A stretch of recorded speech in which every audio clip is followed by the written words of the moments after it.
आमच्या शाळेतील एक पॅरेंट्स मीटिंगमधला किस्सा नक्कीच तुम्हाला सांगितला पाहिजे, घटना नक्की सांगितली पाहिजे अशीच आहे.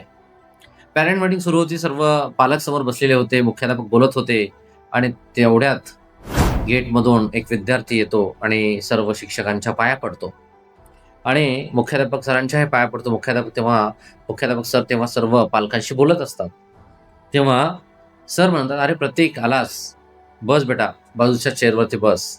तेव्हा प्रतीक म्हणतो, "सर, मी इतकाही मोठा झालो नाही, की तुमच्या बाजूला बसेल." मित्रांनो, त्याची नम्रता पाहिली, त्याच्यातली विद्वत्ता पाहिली, त्याच्यातली गुणवत्ता पाहिली आणि ह्या सगळ्या गोष्टीतून विशेष म्हणजे त्याचं शिक्षण, तो IIT झाला.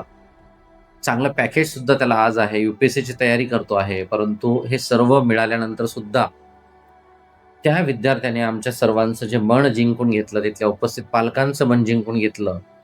2 मिनिटं मनोगत मांडताना त्याने सांगितलं, की "मी काही मोठा घडलेला नाहीये.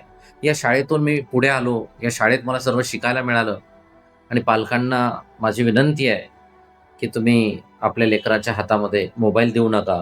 माझ्या पालकांनी जी गोष्ट मला अतिशय कडक शिस्तीने सांगितलेली आहे, ते मी स्वीकारली म्हणून आज मी तुमच्यासमोर उभा आहे."